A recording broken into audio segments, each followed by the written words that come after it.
Okay, we had several people who couldn't make it tonight, so we are recording. Well, I'm Shutta Crum. The pictures of me with brown hair that you saw earlier was pre-COVID. This is now me, so but it is me, or it is I. Um, and we're going to do something I've never really quite done before, which is to kind of walk you through a service, an online service. And so it isn't a bunch of PowerPoint slides or anything. I'm actually going to click on things, and I've enlarged my cursor, so hopefully you can see everything that I'm clicking on, and I'll talk a little bit about it.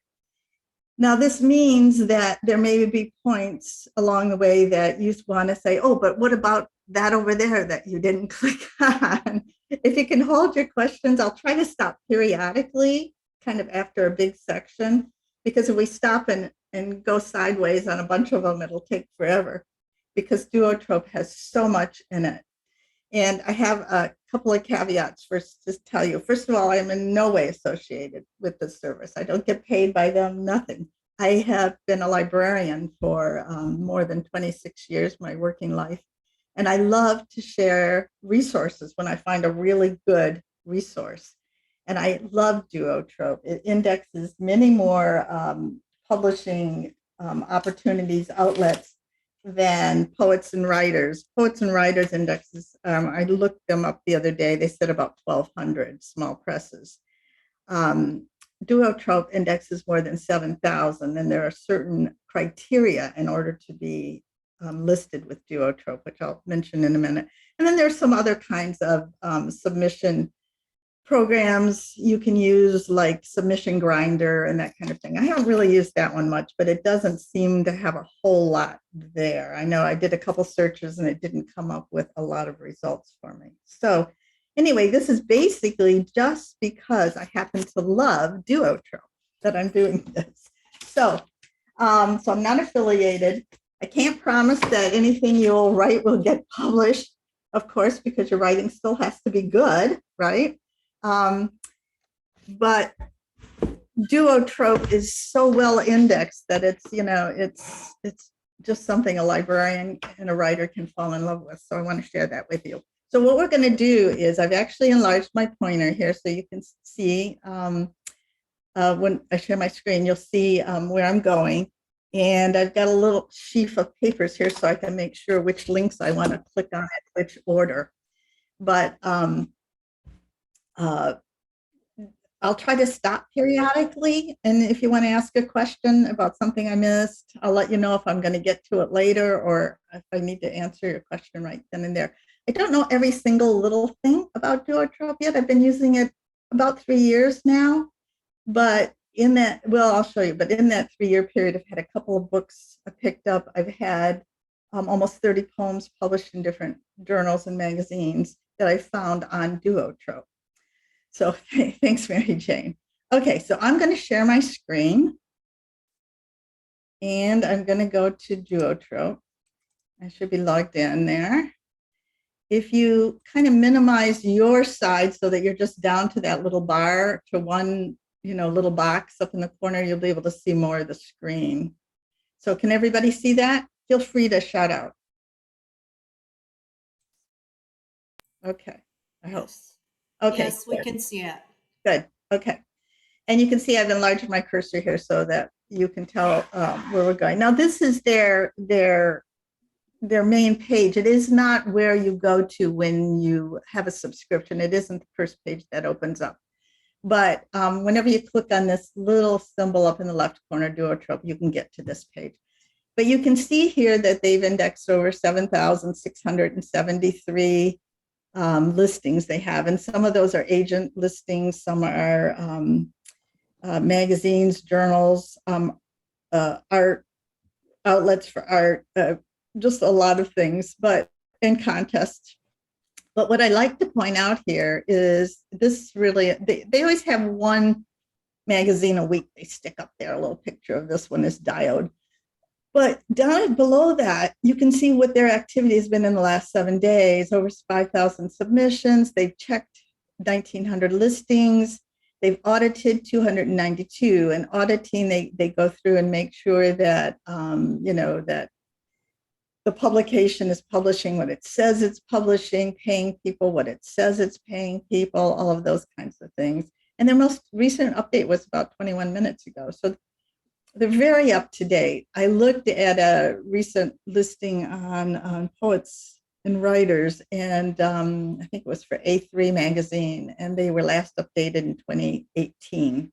And that was in Poets and Writers database. So we know that these small presses come and go so quickly that, that's just not really terribly helpful. Okay, now I have a subscription. So where you go to when you have a subscription, by the way, a subscription is $50 a year. And I also love that they're not one of those kind of companies that, sneakily just keep charging you all the time. Hang on one second here. Oh, yes, you may take screenshots. Somebody wants to know if you can take screenshots while we're going. If you like, fine. Or you can come back and do some exploring on your own. Okay. So I'm going to go to the control panel. And this is where you would go when you have a subscription and you open it up. This is the page you come to. All right. I want to follow my notes here so I don't get lost myself and show you what's here. The most important thing, which we're going to get to later on, actually, is the view and update your submissions. When I get through the main parts of it at the end, I'm going to actually do a submission so you can see how that works. But on this page, one of the things you can do is you can see your statistics. So if you click on that, you can see how many I've submitted, 329 to a lot of submissions in the last 12 months. Gives me my acceptance rate. It's okay, but they say it's higher than normal, but you can hide your statistics too. One of the things I like here is the subscription. They're very upfront, $50, and when it's due next, all of that. So that's very helpful. Okay. But let's look at what's over here on the right-hand side first. There's a list of your pieces. Oh, before I go any further, I want to mention up in the top right-hand corner of almost every single page is learn how to use this page or more help in using this page. So that's very helpful if you get lost. Your list of pieces. So if you click on your list of pieces, here you can see the list of poems I have got in my database that I'm sending out. All right. And I can even click on one of those and see, let's see, which one is, I know I've got some out at, here it is, Baptized by the Creek. I can see my submissions where I've submitted that particular piece and the date I submitted it. We'll get around to what some of these other things mean when we do the submissions page, but P is pending, R is rejected, W is withdrawn. I withdrawn it because it was accepted somewhere else. It was accepted down here by Type House, so I had to contact the other companies and withdraw it. How many days it was out, but then the average reporting time for those particular magazines like Rhino, it's an average of about 59 reporting days. Okay, so there's the guide to using this page. I can add pieces here. Let me go back. All right, so I can add to my list if you want there. All right, so this is where I keep a list of my poems. Now, searches are, I don't use that much, but it's like if you have a search, I'll show you a search function in a few minutes. You can save your searches so you don't have to retype it back in. If you're tracking certain magazines with their deadlines, you can track deadlines. I guess I do have a few here. So here's some deadlines for the Georgia Review. They're taking things until May 14. Okay. Some of these page things I use more than others. I have a favorite. You can favorite certain poems that certain magazines you like. Keep your eye on those magazines, those journals, and then ignore a list, and of course your profile. Okay. So I'm going to hide my statistics. All right. Oh, wait. One of the things that's helpful. Hang on. I want to show my statistics and go down to full report of submission statistics. This part isn't all that much helpful. It just kind of tells you your percentages of acceptance, rejection. But down here at the bottom, it does keep track of how much you've been spending over the course of 12 months in terms of submission fees. Now, most magazines, I want to talk about fees for a minute. A lot of journals, especially the better and the more prestigious journals, they don't charge what's called a reading fee. Usually reading fees are charged for contests. But when they use Submittable, which is another program, and if we have time at the end of this, I'm going to talk a little bit about Submittable. If they use Submittable, which is just an easy way for you to get your piece to them, Submittable charges the journal, it's almost $3. So a common fee you will see when you're submitting is $3. And that's simply to cover their cost of using Submittable to get your manuscript to them. So it's not really a reading fee. You will see reading fees often associated with contests because entry fees and reading fees, because that money is being collected to pay for the prize money. Okay. So anyway, that down there kind of keeps track of your expenses, and that's kind of helpful. Okay. So we're going to go next to submissions, which is probably the most important. So I'm going to view and update my submissions. All right. So the submission page starts out looking like this at the top. And then at the bottom, you have all of your submissions, who you submitted it to, what day you submitted it, what the status is.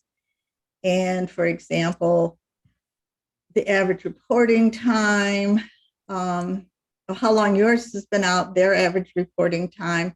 This number here is kind of a combination number that, they figure before you query them as to status, like has it gotten lost or something, you should wait about this many days.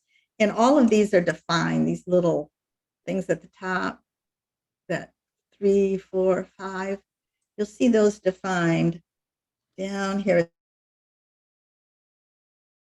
They will tell you what each of those kinds of symbols and things mean at the bottom of each page. All right. So let me go up. So there's my submissions. But let me show you, first of all, how you can search on your submissions. Again, there's a guide to using this page right there at the top. So if you get lost, you can, this is everything. I've got, I don't know, about 8 pages of everything. But if you wanted to just see what was pending, you would unclick these things, unclick, unclick, unclick, and show all pieces. And these are the ones that I'm waiting to hear from. Okay. You could just do acceptances. So these are my acceptances. Okay. Now, occasionally you see this weird symbol D, and that stands for Duotrope. And that is a service that Duotrope offers to the magazines, to the publishers, that allows, when you submit to them, they automatically print all this stuff in your submission manager. But most of the magazines don't subscribe to that. And so you have to input this information into your submission manager. And I'll show you how we do that at the end, but it's not that hard. So I think it may cost those journals and things a little bit of money to become a Duotrope user. So not a lot of them are using it, but anyway. So we're going to actually go through this toward the end when I'll submit I'll pretend to submit a magazine. Let's see. I wanted to show you. Oh yeah, here we are. See where it says temporary closed, temp closed? That just means at this point, they are no longer taking submissions. The magazine's still open, the magazine's still around, and I've submitted to them something back in June. Oh, that was June of 2021. This is an older one. But anyway, when it says temporarily closed, it does not mean that the magazine itself is folded. They do have information on which magazines are folding and all of that. And I'll show you where that is in a little bit. So this is the main submission form. And when you want to submit something, you go down here and you click on add a submission report. And then you look up the market. Now, this is the main thing I wanted to talk to you about how do you decide where you're going to submit? Okay. So you have this nice built-in free submission manager, which is really great. Now, so there's a couple of different ways. And then this is the thing about Duotrope is that it's indexed so completely that you can kind of approach it several different ways. So just find the one that works the best for you. If you know the name of the magazine you want to submit to, if I type in Blue Unicorn and hit find, it's going to find it. And then you click on that and it puts Blue Unicorn here in my submission form that I'm going to fill out to submit a new piece. Okay, now I'm going to get out of here because later we're going to come in and fill out this form and I'll show you how it works. But I want to get out of it right now because I want to show you how you find things. And most of what you find, if you don't know exactly like I did there, is under this search key at the top. The search keys and the new search key reports and a couple items under the news are the most important. There are these guides in case you get lost. So all along there are guides. Interviews are like interviews with agents and editors. And if you want to read those, that's fine. You can have time. I don't use that one very much. But let's look at the search tab because there's a number of things under there and a couple of different ways to find journals. So I've got my notes here. In case you hear rattling, that's me rattling papers everywhere. All right. So I'm going to click on search. And one of the ways you can do it is use their index of listings. So you click on index of listings and here you see the alphabet, okay? And if you click on one like S, here are all the magazines and journals that begin with S. Okay, I'm going to say there's 7,000 in this index, so there's tons, right?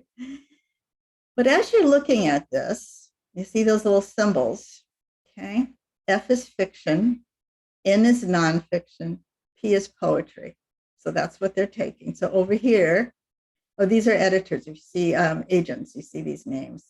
If you want to write for Smithsonian Magazine, they're only taking nonfiction, baby. So anyway, so this is another way to look for things is to browse through here. And sometimes, okay, oh yeah, that rings a bell.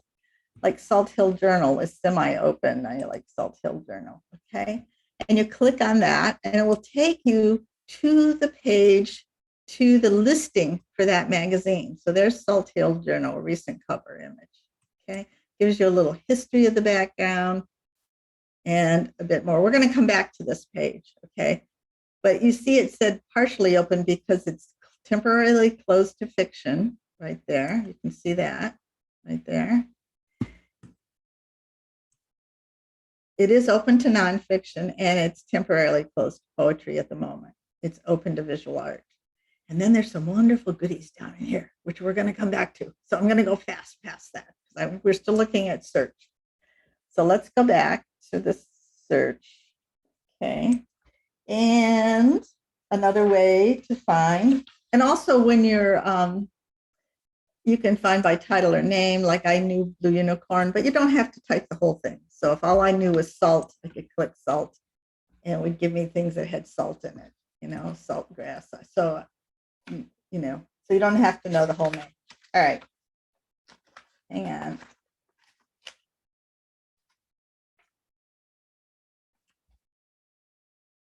Okay, let me get back. All right, where's my search key? There it is. Okay. You can search by category and you can search agent or publishers as well. So let's talk a little bit about this. Publishers and agents. So I'm going to go to publishers. Okay. And this is kind of cool. So you can put in here some criteria, the kind of thing you're writing, and then search by that method.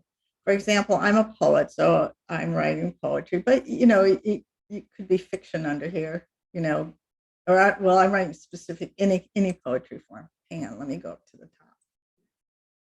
Search for poetry, other options. There is a place, I'm trying to remember where it is now. Excuse me. Oh yeah, and that's where you can save your search. Let me go search for publishers. I wonder what, there is a way to change this to, oh, here it is, up here, top right corner. It was underneath the picture. See where it says fiction, nonfiction? So you can change that to fiction if you're a fiction writer, whatever, okay? So let me go back to poetry just because that's my form. And then I don't fill out some of these, like I don't, I'm not specifically just writing erotica poetry or romance, just any genre. So, but I do fill out the length because some of them are chapbooks or collections. So if I'm just sending off a poem, I want to find places to send poems.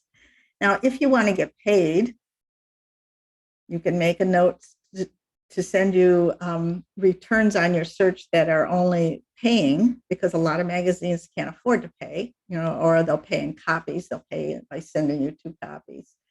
For me, at this point in my life, I don't care. So I just put any.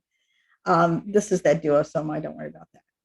This is helpful, accepts reprints, because one of the things that drives me batty is that, a poem will go out once and it might have an audience of 500 people or 2,000, depending on the subscriptions to that magazine, and then that's it. But a poem has, can live forever if it's a good poem. And so some magazines will accept reprints. So that's great to know. Simultaneous submissions, meaning you're sending it to more than one publisher at the same time. So I'm going to click that. I don't really have a subgenre for my poems. Now, what I do like to do is publication medium, because I like to have a print publication. So many poems nowadays are just online. And if you don't care, that's fine. You can check any medium or just electronic. But if you click print publication, the results on your search will come back with those that actually print their magazines. Multiples, I don't even worry about that. Most magazines take multiples. That just means you can send them more than one. Okay, so then I hit search. And it gets me here. I've got 286 that take poems. And you see this P over here under media? These are all print. Here's electronic and print. So I know that all of these magazines and journals actually print there, okay? So this is a general genre. These are P for poems. If there's a payment, it's semi-pro to pro for Agni, which is like one of the top premier poetry magazines in the US. Okay, so it gets me, and then again, all you need to do is click on these and it takes you to the entry for that magazine. Okay, so then you can search and find out, for example, this magazine will take a poem. There's no line limits known, but it only wants 3 to 5 pieces. No reprints. It's okay to take simultaneous. It's okay to send it through the post if you don't want to do it electronic. Okay, so that's another way to find. Let me go back. Is to do a search up under the search function there. And then, hang on, list by category is another thing you can do. Here, what you can do is, I've got the category poetry here. You could have fiction or whatever. So let's do poetry again. And I can put anthologies and anthology series. I don't really want to browse by the title of the magazine. I can hit browse. And these are all anthologies and anthology series that are getting published. Okay. Anthologies are a really good place to break into because they're looking for a wide range of writers, and they often have a little leeway as to how many they can take. Whereas if you're submitted to a regular journal that comes out, with a regular length and I don't know, a certain history, they may be looking for the top, 7 or 8 or 9 big name writers and that kind of thing, and might be harder to get into. So anthologies are a good place to start. Let me go back. Also, it's listed right here. If you didn't want to have to choose it there, but fiction. The same thing here, the anthologies for fiction will give you a list of anthologies being published by these small presses for fiction, for flash fiction, a short story, that kind of thing. All right. So the search key is really, really helpful. I use that quite a lot to find find publishers. Okay. Let me get out my next little thing I want to show you. Oh, yeah. Okay, now we're going to go under the news tab. Publishing news. This is just the latest changes. And by the way, if you subscribe to Duotrope once a week, they'll send you an email. And in the email is really basically the same stuff here. It's publishers added, publishers recently opened, publishers temporarily closed, status changes, editor interviews, a few other things like that. So I don't use that much, but it does come to your email. Recent responses I don't use very much, but you can see here, in case you're just curious, you can look at this and see how long it's taken some of these. Catapult magazine, 263 days to send a rejection. The deadlines had a 66 days. So they just kind of keep track of all the statistics. I don't really use that very much, but if you're curious about how long it takes for some of these, and there's another place to do that as well, which is, I think, much more important and a better place to do that. All right. What else is under here? Agency news, I don't look at much. Recent responses from agents, there's not much there. Change log is change within Duotrope, what they're doing. But the important one is theme and deadline calendar. That's the one you really want to use, and I use that a lot. Okay. This is a listing of the upcoming themes and deadlines. Just like I mentioned that anthologies are a good place to break into, when a magazine has a theme, if you have a poem or short story that fits that theme well, that's also another good place to break into. So with themes and deadlines, again, you can choose your category, whatever you want, minimum pay, any listing type. Let's see, it's deadline calendar, let's say journals. Okay. And I like print, so I'm going to hit print. Now, I can include unthemed deadlines. I'm going to take that off for the moment because I want to show it to you without it first.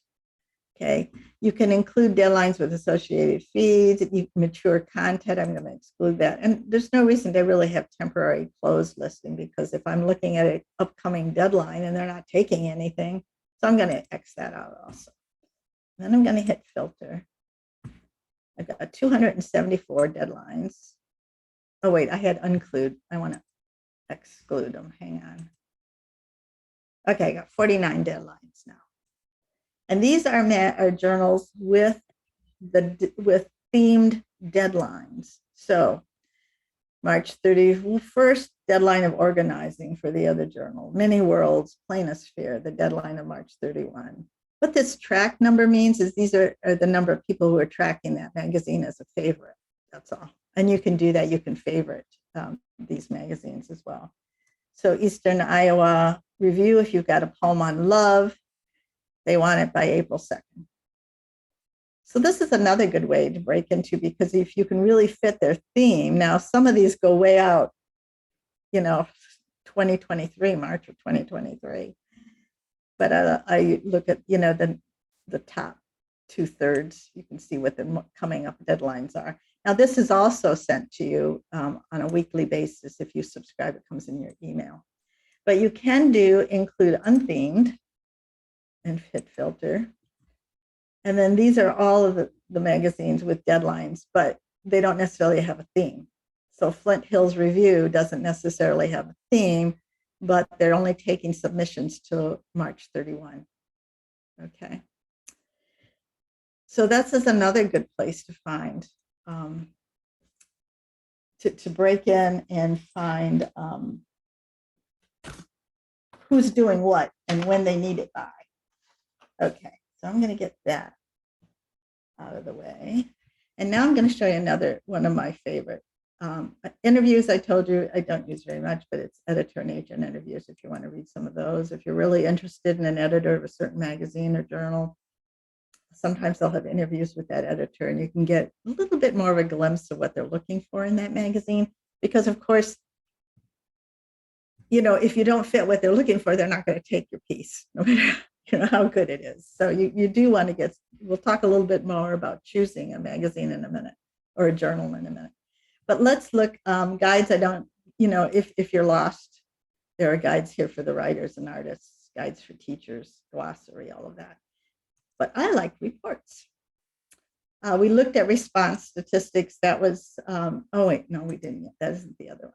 Publisher search statistics, don't really need that. That's how many people are searching for different genres. And, if you're curious, agent searches, submission fees report, how many places how many never charge a fee, average acceptances for the ones that do. Literary contests, you'll see, are the ones that mostly charge fees. Okay. That's interesting, but not as important when you're looking to get published. The important one is this publication response statistics at the top. Let me click on that.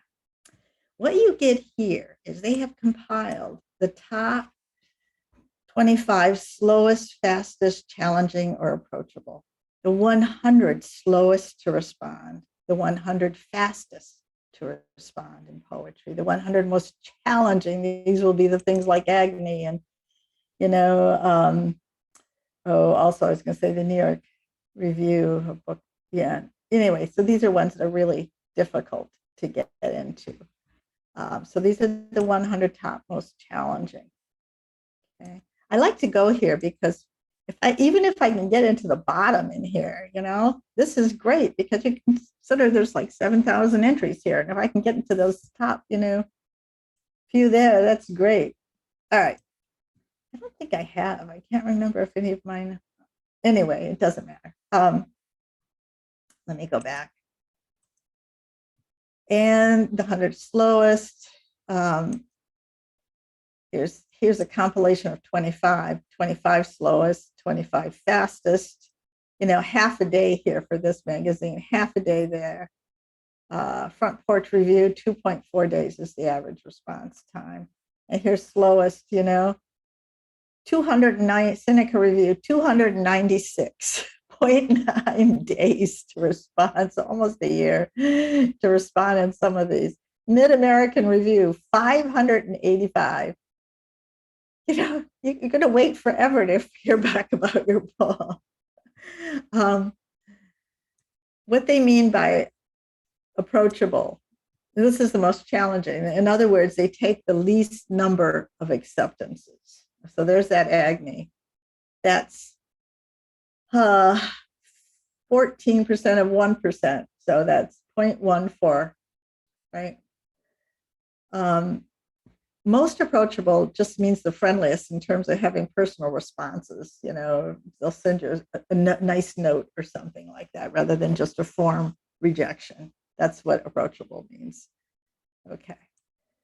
So some of these are quite difficult to get in, less than 0.5% of all the submissions they take at Blackbird down there at the bottom. So these are interesting to look at and to try to figure out where you might want to send. So that's under publication response statistics, and they have it for fiction, nonfiction, and art work as well. All right. Okay, let's see. I just want to make sure I'm getting through all my stuff here and see where I want to go next. Okay. All right, now I want to show you what's at a listing for a journal so you can evaluate whether that journal would be appropriate for what you're writing. Hang on, I'm going to take a drink of water. Any questions to this point? I mean, that like this page or the last couple that I can back up to quickly. Any questions? Just unmute yourself. Shutta. No? Yeah. I'm just wondering, I put it in the chat, but I can just say it. It's maybe easier. What about, does Duotrope list about rights? Like, uh, people that only buy rights, groups, journals that only buy rights, complete rights, and others, just first publication, et cetera, all, They don't index by that. There is a couple of things I wish they did, they don't do, but they don't index by that. However, most journals and magazines take first American publication rights, and then the rights come back to you. In each journal, that will be listed. So once you figure out which journal you want to submit to, then you look to see what rights are listed on their submission page. So, got it? Okay. Yeah, no problem. Okay, let's go and let's pick one of these. And where did I? Oh, I wanted to type in. Let's go back to search. And I'm going to do find by title and name. And I'm going to type in the one I started with before, Blue Unicorn. All right. Except I got to spell unicorn right. Well, I don't have to. It would give me. All right, Blue Unicorn. Okay, so this is the listing, a typical listing for a journal. And it will have a picture or whatever latest picture they can get of the cover there. Okay, and it'll have a little bit of history and who they've published maybe in the past, whatever little blurb that particular magazine wants to write and send out to the world. Like, a few of them don't have any blurbs, but I want to tell you what I look at when I go to a listing and what I evaluate before I decide whether to send something there or not. One of the things I look at is the established date. This one's been around a while, 1977. So it's pretty steady. It's going to be around. There is a listing you will see sometimes the word fledgling on some of their lists, and those are magazines and journals that have only been around for the last 6 months. Now, it doesn't mean that this well-established magazine might not fold tomorrow, but it kind of gives you an idea of that it's pretty steady. Country of origin. I've had a poem published in Germany and one in the UK as well. But if you're interested, if you want to stick to US, it's there. But it also tells you the medium that it publishes in. Blue Unicorn only publishes in print. If it did print and electronic would also be listed there. So this is good for me. I want print, right? And it's steady. It's been around for a while. Then you look at now they only take poetry and visual art here, okay? Then you look at the heading that you want to. If this magazine was doing fiction, it would have fiction paragraph here. And it will usually tell you how many pieces you can send and the line limits. This one doesn't have any line limits, an unknown number of pieces, so they don't list on their website, only send 3. When that happens, I usually send 3 to 5 if they're not listing, but they will tell you what kind of forms they like, or if they say, no religious poems or no political poems, or, we only want sonnets or haiku and short poems, they will list the poem types there. If they pay, they'll give you a little comment about their payment. Yeah, how you can submit through the post office here electronically, which is usually through Submittable, or some magazines have their own submission form if they don't use Submittable. And they'll take reprints. That's one of the reasons I like Blue Unicorn, because in fact, they have one of my poems now that's, I don't know, it should be out in a month or 2 from this magazine, and it's a reprint, okay? They'll take simultaneous. All right, now this is, I think, where the goodies comes in. Is down here is the submission statistics for each magazine. What it tells you is how many reports they've had from different members in the last 12 months, what the minimum reporting time is for that magazine. So that magazine got back to at least one submitter within 2 days. About 51 days is their average, okay? Now, sometimes you'll see a really big number here. These will be small and there'll be a number like 372. Well, that's only because somebody didn't go back and fill out their submission report and put in the date that they heard back from the magazine. If they don't do that, that's going to skew this report, right? Because it's 199 reports from 43 different members in the last 12 months. So occasionally you'll see a really wild number out here, and that's just because somebody didn't follow up reporting their statistics. It will tell you how many people they respond to. Occasionally people, some magazines just so busy they don't even answer you. So there's 2.51% non-responses, which is pretty low. So that's pretty good. They take 5.03% of the submissions, but 20.93 of the submitters. Now you got to remember, a submitter could be submitting 5, 4, 5, 6 poems.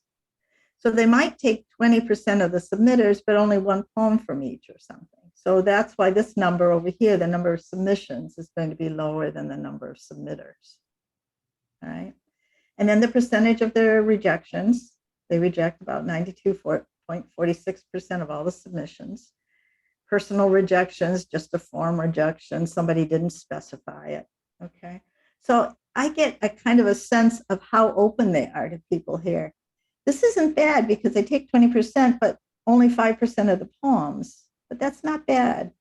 Also, the response time is not bad. 51 days is pretty good for a response time. I don't want to be waiting forever. So I kind of look at these two things to evaluate whether it's worth my sending. There are 63 responses pending, still out. You know, here's one, 430 days waiting. Somebody didn't just finish their statistics and respond on their submission form that they withdrew it or it was lost or something like that. Okay, so also at the bottom of each magazine's listing, so this is Blue Unicorn, it shows which pieces you have submitted to that magazine, which is pretty cool. So I won't inadvertently send a map of my mother again to them, even though they do reprints. I've already sent a map of my mother to them and they rejected it. All right. So this is the one that they've accepted recently, should be coming out soon, but they've rejected the others. And this is how many days it was out. I had to withdraw one here because it got accepted by somebody else. So I put a withdraw there, and 2 days later, 2 days after I'd send it to them, I had to withdraw it. And that happens sometimes. Again, the average number, the response date. And you can update these by deleting them and doing other things to them. So, okay. And so this one was last audited at the bottom, October 2021. So that's not bad. All right. Now let's look at another one. Oh, the other thing is, once you see the listing, it's really what you need to do is go to the publications website, because that's where you will find the submission information. And Judith was asking about the rights. That's where you'll find that. If there's information here about an interview with that editor, it's down here. You can favorite this listing, all that kind of stuff. You can send corrections occasionally. I had an editor tell me it was the last issue of, it was Montana Mouthful magazine, and they still had it as ongoing. And so I contacted them and said, well, Montana Mouthful said they're closing. So they're very good about responding within a day to anything you want to do. Okay, so if you go to the publications website, Blue Unicorn doesn't have a fancy website, but there it is. And what you do then, Judith, is go up under submit, hit submit, and you will find out how they want to see things. They'll tell you we look at simultaneously, it's a non-paying market, the kind of things we like, formal verse, pressed by poem that reads as though the poet has thought about form. So they get what they want. We tolerate a bit of mystery. They have their own submission form here. Most use, I'd say maybe 85% of the journals and magazines are now using submittable. And we'll look at one that uses submittable in a minute. Okay, so then that's where I would submit my poem. Once I've read what they want, also once I've looked at the magazine, and sometimes they'll have back issues that are online. You can read through it, see if they're publishing the kind of poetry you write or the kind of short stories you write, and you can decide then if this is a good fit for you or not. All right, let me get out of here. And let's look at another one. Let's look at one that has, I know through submittable. Let's go to another one I like, Salt Hill. Okay, click on the title. There's Salt Hill Journal. Here we are. Okay, so there's the Salt Hill Journal, and it's temporarily closed to fiction. It's still open to nonfiction. It will tell you essays up to 7,500 words, narrative nonfiction up to 7,500. It's closed to poetry now. It is open to artwork. And again, here's some of their, now they have a little longer response time, 85 days. They only take 1.68% of their submissions and only 3.4 of their submitters. So they're a little harder to get into, okay? But what's handy here that we didn't see so much on the other one is this. When you get below that information, you come to this information right here before the listing. Remember, there's the listing of what I've submitted to them. But right below the statistics and above that is work submitted here was also submitted to, and members accepted here also had work accepted by. These are really handy because if you think to yourself that, oh, Salt Hill looks like a pretty good magazine for me. I've read through an issue. I've looked at some of their stuff online. I think it'll fit me. You can see that like under poetry here, these are other magazines that took work by the same people that submitted to Salt Hill. So maybe Wax Wing will take one of my poems because Salt Hill did, or Gulf Stream will take one of my poems because they took others from Salt Hill and Gulf Stream, other people submitted. So this is kind of a comparison thing. You can click on these right here and go to that. Go to Gulf Streams magazine, okay? And here again, see, members here had work accepted by Salt Hill. Also, this is where people think their things will fit. So if Joe Brown submitted something to Salt Hill, maybe he also submitted something to Empty House Press because he thinks those two are pretty much on the same level, writing the kind of poems he writes. And Seneca Review, the same thing. So I will look at these, Copper Nickel, and think, okay, Salt Hill, maybe they didn't accept one of my poems, but I got a really nice rejection or send more or something. I could look at Copper Nickel, or I could look down here at Permafrost magazine because some people somewhere think that they're very similar or on the same level. So that kind of gives me another idea about where I might send something. I have not sent anything here to this magazine, so there's nothing listed below it. Okay. So this is one way to start evaluating. Like Gulf Stream's been around since 1989. Now it is only electronic, twice a year, electronically. So that's why I haven't sent anything to Gulf Stream, because I want print. But a lot of people are reading poetry nowadays online, and if that, that's fine with you, then that may work for you. Okay. And then you would go, let's see if they're using Submittable. You go to the publication's website. I'm pretty sure they are.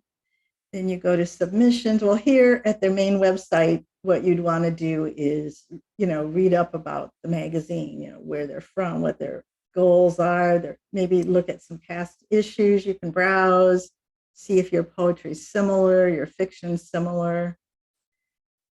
And I go to submissions, and then they have a little thing about what we publish.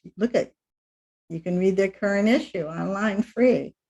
They tell you their submission periods, their limits, poetry up to 3 poems, fiction 5,000. And please submit your work through Submittable. All right. Now they have a fee of $3. And that's common for people who use Submittable because that's what Submittable charges the magazines. Okay, it really isn't a reading fee. I'm not sure why they call it that. That's the Submittable fee. Okay, so here then, people who use Submittable will have a big button there. It says click here to submit or just submit, powered by Submittable. And you click there. And then you get a more detailed, like just fiction or just poetry. And you go down, here it is, like here. And it will tell you, okay, if you're I don't know how to pronounce that. If you're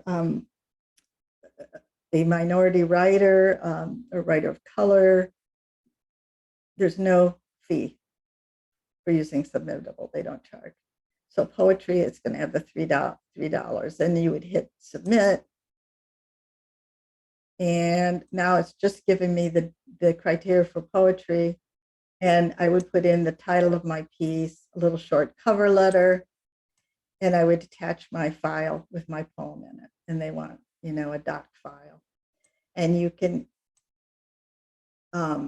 continue to the payment page, which is, they do allow you to pay through PayPal, which is what I usually do, or you can charge it.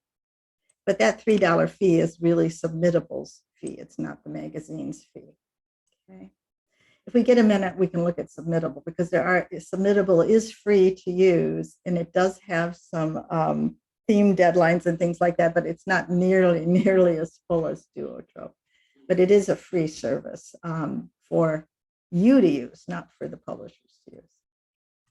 Okay, so I'm going to go ahead and go back to my submission manager and put in, we'll do a fake submission, and I'll show you how that works. Let me get out of Submittable here, get back here to Gulfstream. I want to back up. Okay. You can always get, by the way, to your, I can't see it because I have a little picture in the way. Usually there's a little thing over in the top right corner that allows you to get to your submission manager and all of that. So I want to go to my submission manager, and I want to go from here. I haven't really gone from here because usually I use my little button. Let's see if I can get rid of this picture or move it. Hang on. There it is. All right, I'm moving a picture down there. In the top right corner, you'll see the word account up there. It's on the same line as search, news, interviews, reports, and guides. It's in the top right corner. And if you've got pictures of me sitting up there, it may be blocking it. But you click on that and you'll see your deadlines, your favorites, my ignore list, my profile, but also your submissions. So I can click on my submissions there, and I'm back to where I would put in a submission. Remember, it has the whole long list of all my submissions.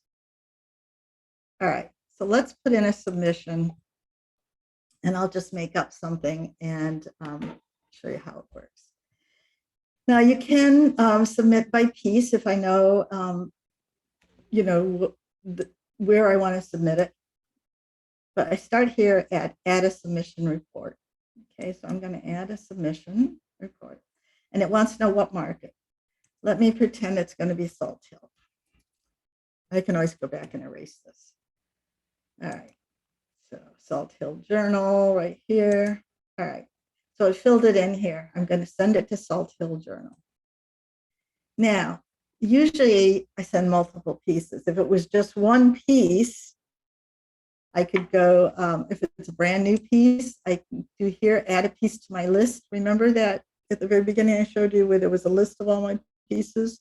I could add a piece to my list here. I can click on that, and let's make up a name. Let's call it Freedom 2. I just wrote a poem called Freedom 2. All right.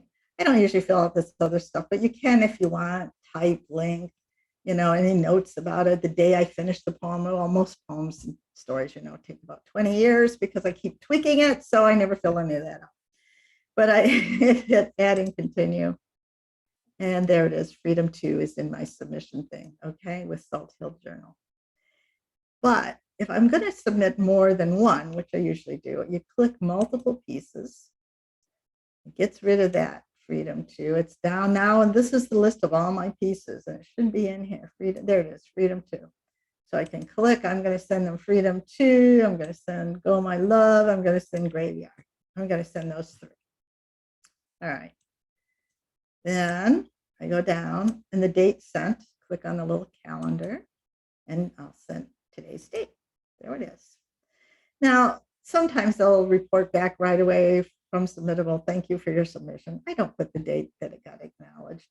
If I had to query them later because it was lost or something, that's where this status query line is for. But this is the important one, the response. When I do get a response, I have to go back and put that in. Otherwise, you get those really weird skewed statistics like that 483 days because somebody didn't go in here and put the date they got their response back, right? But you don't fill that out now. I fill that out when I get a response back. But I do need to select the status, and it's pending because I'm just submitting it. So I'm pending it. Submission method. This is one of those things I wish that they would add submittable to. They've just got postal or electronic. This is their Duosomo I told you about that the publishers have to choose to do. So I just usually hit electronic and then I type submittable, because then submittable also keeps track of things. So I know I have a backup. Now, if it costs me anything, I put it in here. So let's say it's $3 submittable. Okay. And then I just hit report. Okay, so it has listed these 3 things: Salt Journal, entered successfully. And if I go down to my list, go to my submission tracker right here, they should be there at the top of my list. There they are: Salt Hill Journal, Freedom 2, Go My Love, Graveyard, the date I submitted it. I'm submitting it electronically through Submittable.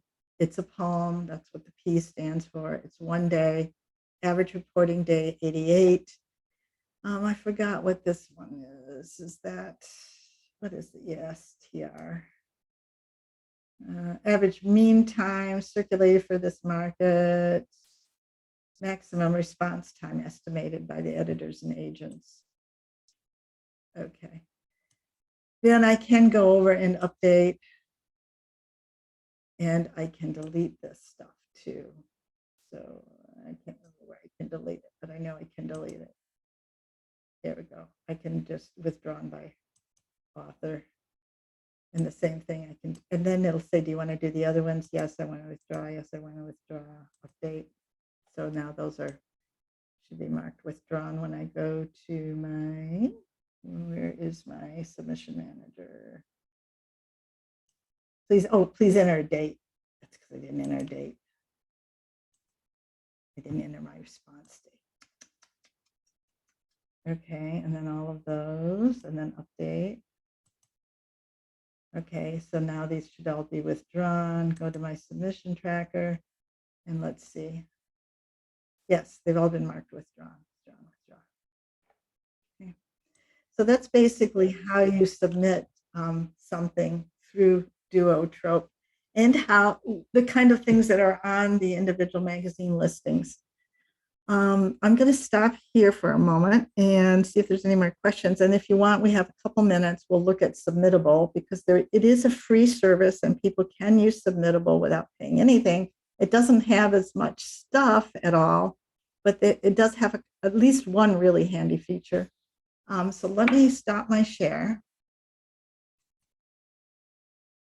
Okay. Any questions? Just unmute yourself.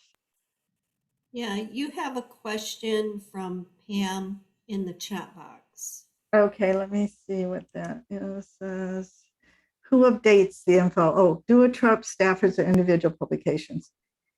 Duotrope does their auditing, and they tell you when they last audited and when they last updated. So it's their staff which contacts the magazines.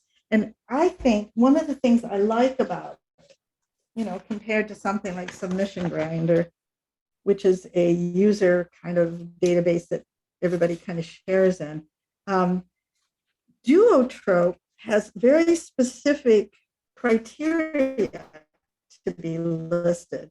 For example, they do not list contests or fellowships that don't offer publication. So these are only places that will publish, like the Royal Palm Literary Awards that are going on right now in Florida are great awards, but they don't publish anything from that. You win the award, but you don't get published. So they're not listed. So these are only places that are publishing, okay? They must accept their submissions in English. They must regularly accept unsolicited submissions. That is, you don't have to have an agent to submit to them. They must have an official, regularly updated and up-to-date website, okay? Their guidelines must be posted in an official website in a written format. if it's a vanity, they don't list vanity presses, subsidy publishers, publishing cooperatives, or if they sell any publishing services. So if they're trying to push a publishing service on you, like a book doctor or something, they don't list those. So they are in a way gatekeepers. So you're not getting, really off the wall stuff. As long as they don't charge for publication, they can have a reading or an entry fee. And again, that's mostly for contests. And they must full disclosure as to what those fees are going toward. And the publication must be actively edited. In other words, they can't. So I remember reading in here, like if it's an anthology, the anthology has to be published within 2 years of when they say they're gonna. Okay. They must accept submissions from a broad demographic, not just students or single college residents or people just from a single town. So if your small town has a magazine for just people from Ann Arbor, it's not going to be in here. They must publish regularly, so they're going to check, they're going to audit that they actually are publishing. And if it's a book publisher, they must have published their first issue of a book in at least 6 months ago.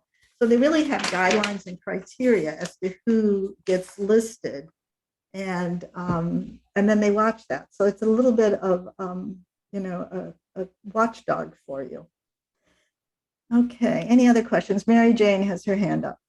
Yeah, well, first of all, thank you. This is great stuff. And one of my bigger questions was, how do you narrow the field when you get all these results back? And you really provided some great ways of narrowing things down.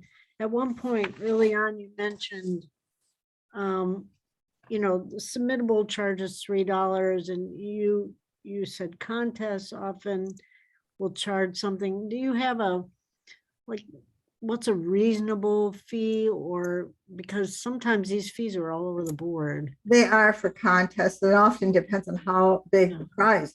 If it's a $2,000 prize, then the entry fee is going to be like $20. A lot of times they're anywhere between 8 and 12 or 15. Now, some of these larger, even like the Royal Palm Literary Awards, they're like $40 to enter. Well, what about for just literary magazines? For literary magazines, I'd say the average is around 12, maybe 10, Okay. 12, somewhere in there. You see that as 15. reasonable? Okay. Yeah, it can be high as 15. But again, look at what the prize is and how many prizes they're offering. If the prize is $100, maybe you don't want to spend 15 to enter. You might spend 7 to enter.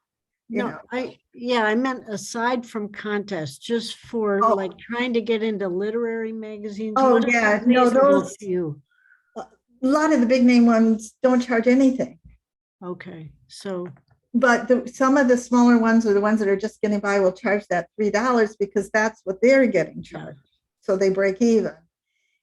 Also, some magazines will say, because they just get inundated with submissions, they'll say, we'll take the first, what is it? I can't remember, like the first 200 of the month is free. And then after that, you have to pay the $3 submittable or whatever they have.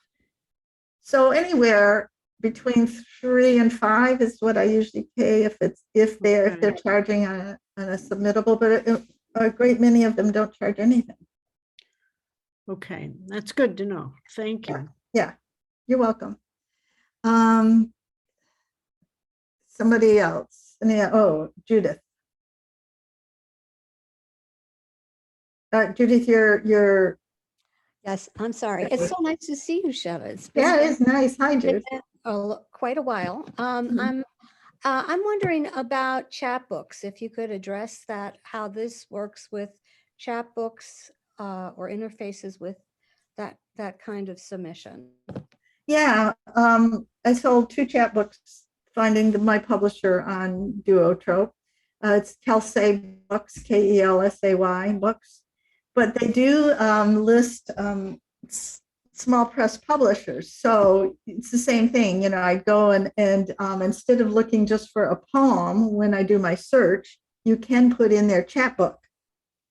I did poem just as an example, but when you do a search, you can do a search on chapbook publishers. or collections. Now, collection is different than a chapbook in definitions. The chapbook is like, I don't know, 12 to 50 poems, whereas a collection is a much bigger collection of poetry, and it will often pull out things from somebody who has, 2 or 3 or 4 chapbooks. But yeah, so you can just research chapbook publishers on here. And how does it work? I don't know how chapbooks work. How do they work in terms of getting published? Do they charge you to publish? Do they? No, How no. does it all work? And how do their contests work?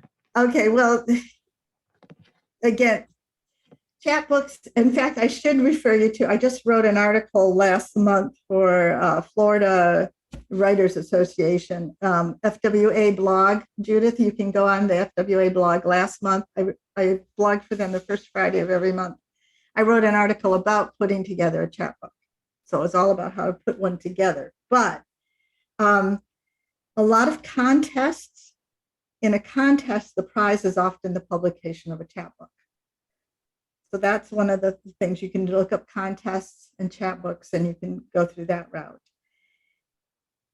Duotrope does not list vanity publishers or self-publishing. So any small press you find through Duotrope should not charge you anything for your chapbook. Okay. That doesn't mean they'll take it, because if you're publishing it yourself, you're publishing it yourself. No one's going to reject it. But you can submit your chapbook, and they will tell you how to submit it at their page. You go to their page, like Kelsey Books is my publisher, and I know published several people in Ann Arbor. So you go to Kelsey Books, you look under their chapbook submission page, and it will tell you how to submit and what they're looking for. So it's the same thing. You're going to evaluate the individual small press. One of the things I look at when I was looking at small presses is how many books a year they put out. They only put out 2 books a year. Are they going to take mine? And they've got a bunch of submissions. Kelsey does about 120 books a year. So, and they have, a full staff and everything. So, and they have certain criteria. One of the criteria, Kelsey, that I thought was interesting was about 20%. I can't remember exactly what the number was, but they require that about 20% of your poems be already published in journals. Now, that may seem strange, but the reason for that is they want to make sure that you're a well-published poet already, and that you are being read by people already. So your poems are already at a certain level. And then they'll look at your whole manuscript. So the rest of the manuscript can be poems that are unpublished. But what if you're published not in chapbooks or journals, but you're published in, traditionally published books with traditional, like that's fine. Or anything like that? Will they still take you even if you're not in a bunch of different journals? Well, each publisher is different. Kelsey would consider that a publication. So that would be listed in your acknowledgement pages when you put together your chapbook. Okay. Absolutely. Any other questions?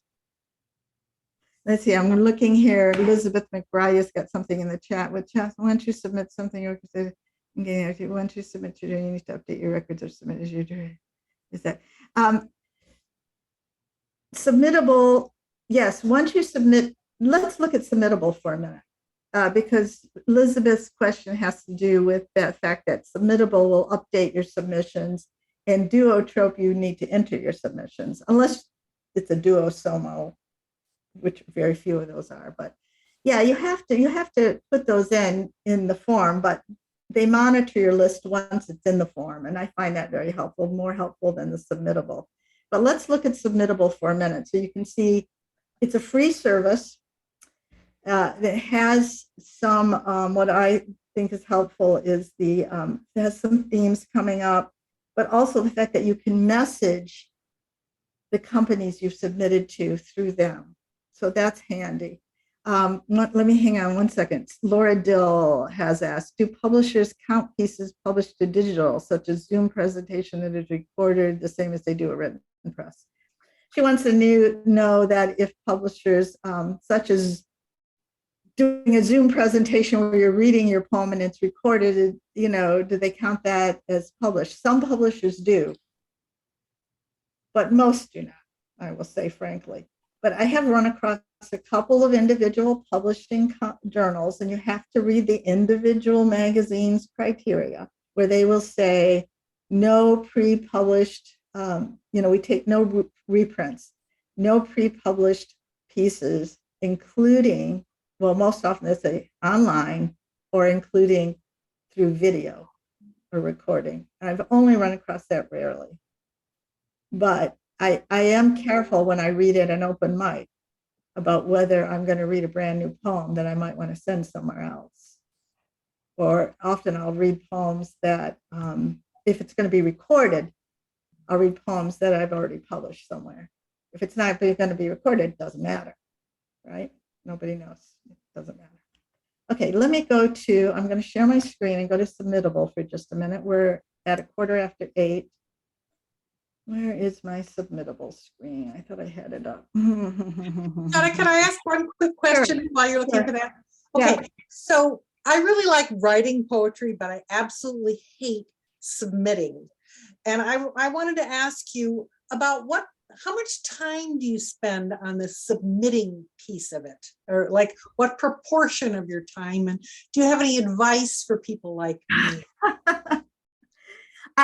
I just do it periodically. Now it does take a little while because I've got to decide which magazine, Exactly. you know, and all of that. But often what I'll do is I'll do my research and I'll figure out things, and I figure out in the back of my mind, someday I'm going to submit to Salt Journal Hill, you know.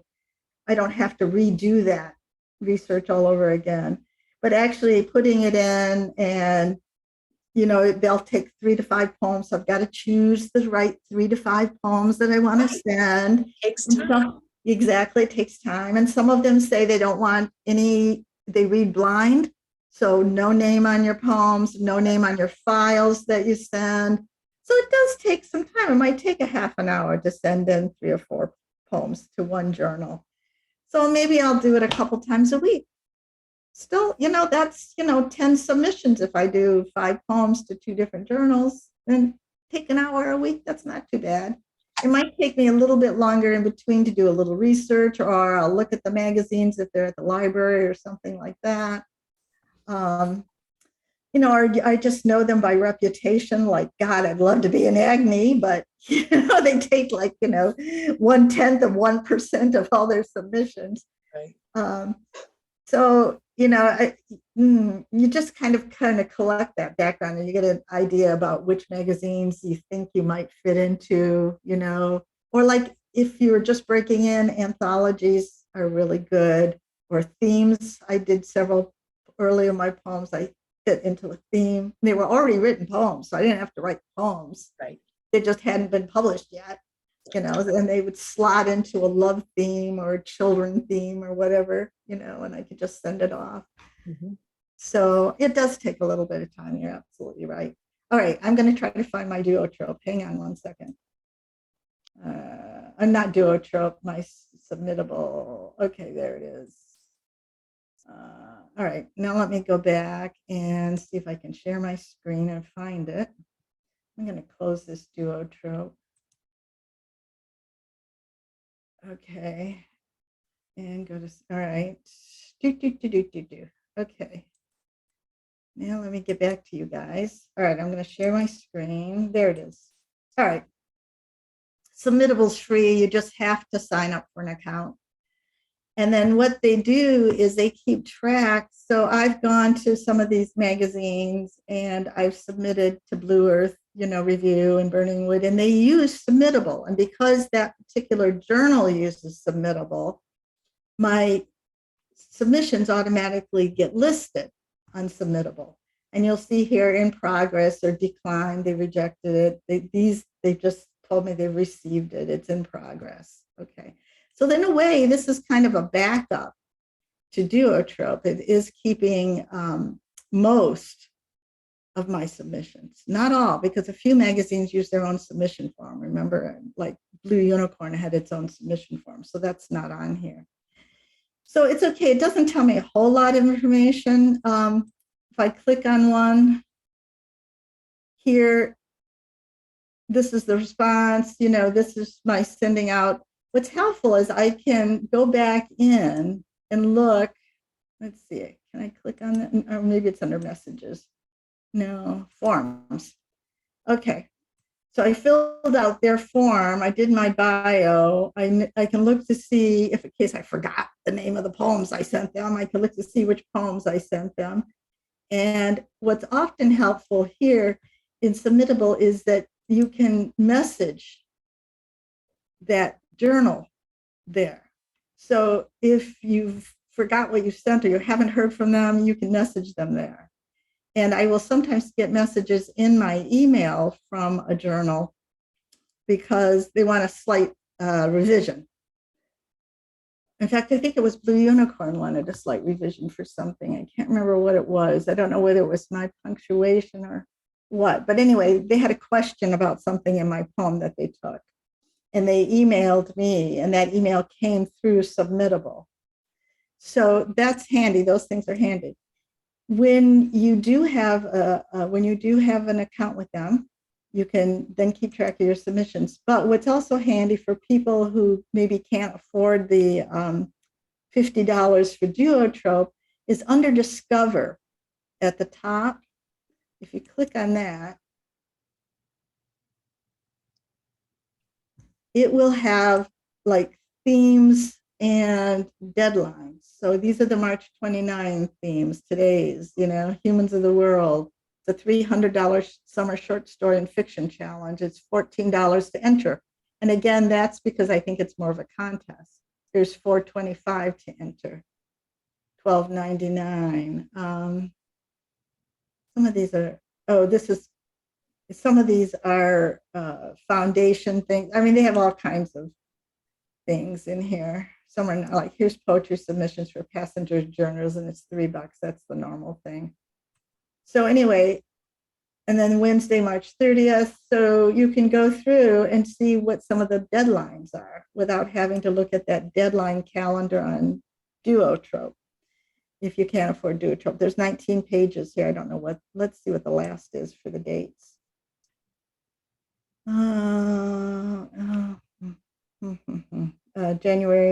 Sunday, January 1st. That next year? That can't be. Here's a poetry prize, $10 to enter the contest. I don't know what this is. This is a full manuscript. Oh, some of these, I should mention, there are some journals and some small presses who actually have manuscript services. So you pay a little bit more and you can get a critique of your poem or short story or whatever. So you pay a little bit more for that. Oh, so in 9 months, yeah. So this is the next line. So anyway, this little Discover button at the top can give you some clue as to theme deadlines coming up also. So that's basic. I mean, it's pretty basic. It doesn't have a lot of stuff, but it's better than nothing. If that's, you're trying to find things and you don't want to pay the $50 to do a trope. It does help, and it does automatically put your submissions in, but only if you submit through Submittable at a particular journal. You don't keep track of your submissions here on this page. It has to go through that journal that is using Submittable. Okay, there's another chat here. Let's see, was there another question? Can an author withdraw the writing piece? Yes. Does electronic submission gives option of printed form of magazine also? Some magazines do. Spira asks, can an author withdraw a writing piece after you submit it? Oh yeah, I withdrew the ones I pretended to submit today. And if it gets taken by one magazine and another magazine won't do reprints, then you really, to be polite, and they ask you to do this, is to contact them and tell them. You could do that through this message on Submittable, through this messaging service, to say, and I've used this to say, I'm sorry, but this particular poem was taken and I have to withdraw it from your consideration.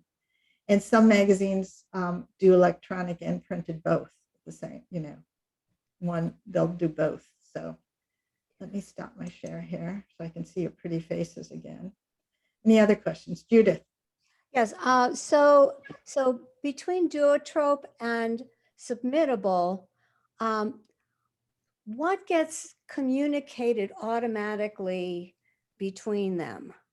The only thing that gets communicated between them is if the magazine you are submitting to uses submittable for their submissions. That's it. Right. Yes. So then if you're you have a bunch of submissions in and you take it away from a particular thing in Duotrope, does it automatically get No. communicated to okay. No. You would need to contact the publisher, and you can do that through the message function at Submittable and say, I have to withdraw this. And sometimes you have to withdraw the whole submission, like all 5 pieces or something.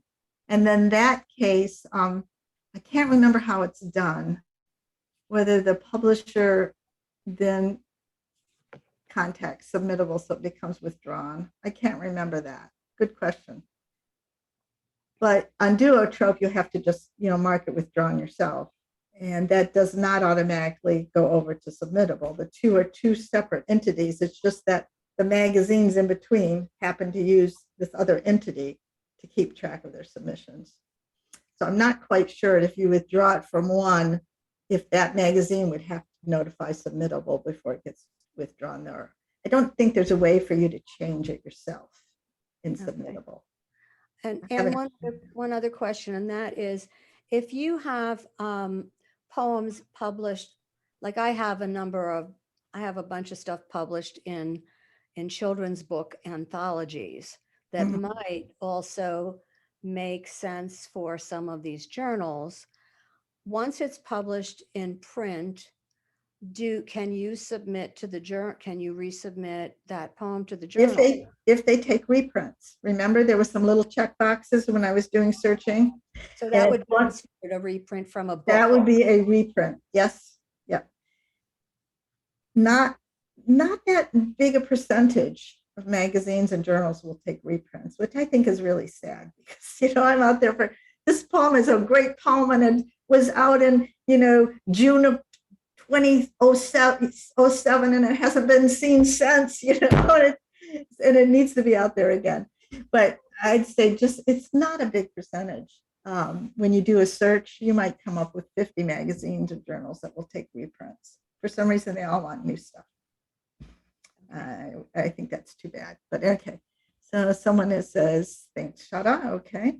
Any other questions? Okay, well, I suggest now there is a free version of Duotrope. You can look at it without paying anything, but you get very, very limited. What you get are some of those themes, that are coming up, and maybe which magazines are closed or folded. So you can go on to just the duotrope.com site without paying anything and look around there too. There's a little bit of information. But you aren't going to get all those really fine statistics and reporting times and all of that unless you pay the $50. And for me, $50 a year, this is really well worth it in terms of, it's just great in terms of finding things. And then of course, depending on how you do your taxes, I was able to look at how much I'd spent last year on Duotrope and put that in as, tax deductible as part of my writing expenses. Okay, anything else, anybody? Before we go. You have a comment from Michael Henry Lee. Okay, what does Michael say? Are your poems yeah, cut and pasted or what? Well, I don't do artwork, Michael. I know you do. So individual journals will ask. Usually you just send a doc form file. They usually don't want a PDF, but you send a doc file for your poems. And they will often say, maximum 3 poems, and they want 1 file. So you just do a page break between each poem. And you do 1 file with 3 or 4 poems on it, however many they say they'll take. And sometimes they want it blind, so you can't put a name on it. But what you do is when you submit it through the submittable form, it's got your name and your address and all that stuff. It's just that the documents themselves in the file shouldn't have a name on it either. And then those go to whoever the judges are or the editors are, and they look at it blindly. Now, they probably do the same thing for art, but I'm not sure what format they want for artwork. So you have to look at the individual journal. On that page where we had the listing for each journal, you know, with the picture of the journal, and then over to the side, it listed fiction and nonfiction and poetry, and then it also listed art. And it will tell you there how they want the art submitted. I hope that helps. I haven't ever done art, so. Okay. That's great. Thank you so much, Shutta. That was great presentation. I think everybody learned a great deal. Well, I hope it's helpful. I just, you know, as a librarian, it just warms my heart to see good service like this. Yeah. Just for everybody to know, we've recorded this, so we're going. I don't even think it needs any cleaning up, really. Shutta did a great job presenting, and it just went real smooth. So we're gonna put this up on YouTube. So yeah. Ruth, one thing before I go, I want to mention I have a monthly newsletter, and it's just once a month during the first week of the month. And I have a link to different articles I've written about writing, mostly poetry, but also children's books. And there's one on there, Judith, about how to get a chapbook together. Anyway, I link to the articles. I always have a freebie handout of some kind from many workshops I've led. I give you a freebie handout. I have a little bit where I talk about covers of books, different covers I love and why I love them. So anyway, it's just a once a month thing. Just go to my website, shutta.com, and you'll see a newsletter there where you can sign up. That's all. That's awesome. Thank you so much, Shutta. Thank you, everybody. Have a good night. And my good friends, Chris and Don, are here. I didn't get to say hello. Hi. Thank you. It was great. Thank you.